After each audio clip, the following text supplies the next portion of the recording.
Well, good morning. Welcome to Debbie's Back Porch. So glad to have you. Today we're going to harvest potatoes.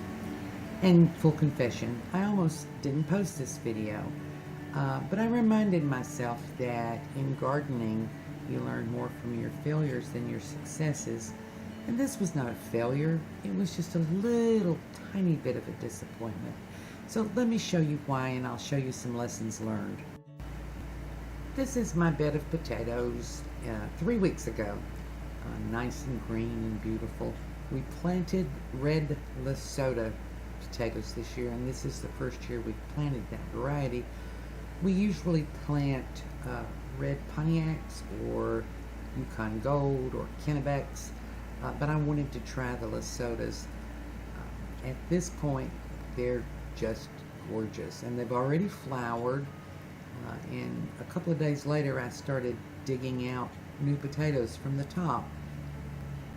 And I guess we dug about 3 pounds overall. And this is my potatoes today. And they're dying back and look kind of ratty. But when they die back, that's a sign it's time to harvest. So it's been right at 100 days, and these potatoes should mature in 90 to 100 days. So I'm going to dig, and we're going to see what we get. A reasonable expectation is a tenfold return, so I hope to get 50 pounds from this bed. Although my last harvest of Red Pontiacs gave me almost 15-fold return, and we were very happy with that. So the way we harvest in our little beds is twofold. First, kind of dig around, pull up the vines, and get as much as I can just digging around with my hands. And you get most of them that way. First lesson learned, while I showed you some really ratty looking plants, really not all of these have died back far enough, and I should have waited another week or maybe even 2 to let the potatoes get more size on them. So that was my bad. And you know, I knew better, but I got a little anxious because I need this bed to plant peanuts, so I wanted them to be ready.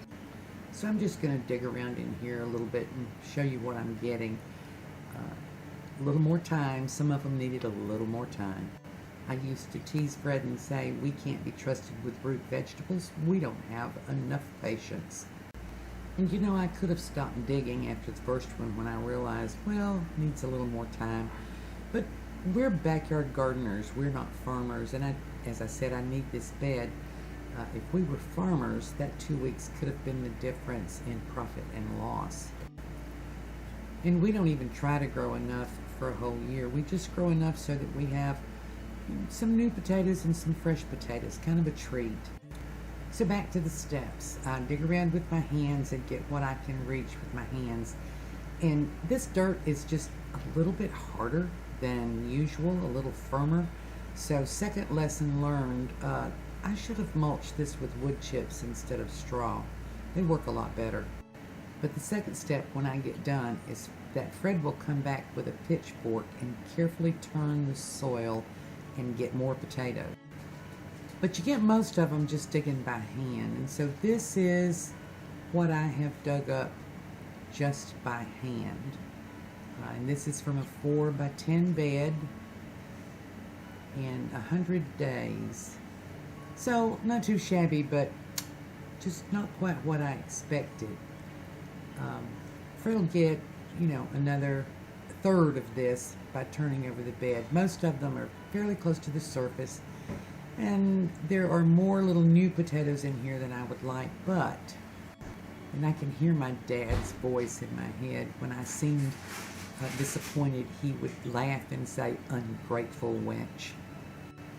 So curing when you have a small garden and you don't have a barn and you just kind of have to make do. This is a milk crate lined with newspaper. I'm going to layer the potatoes in here, covering each section. Just a single layer, cover it, a single layer, cover it.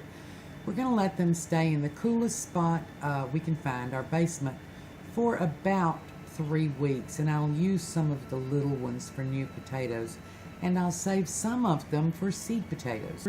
And it's important to block the light and to keep them fairly cool. About 60 degrees if you can. 70 is about the best we can do. And you want to be careful and sort out any that have bad scars or cuts. And sometimes that happens when Fred gets the pitchfork to it. So I'm going to give you my tally here. This is about 30 pounds, 30.5 when I weighed them. Fred dug up another 10 pounds with the fork.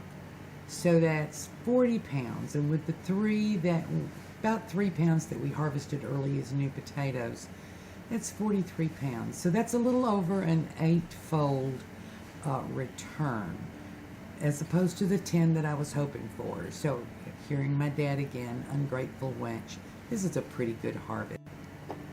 Could have been better if I'd been more patient, but it's good enough for now. Thanks for joining us on Debbie's Back Porch. Hope to see you again tomorrow.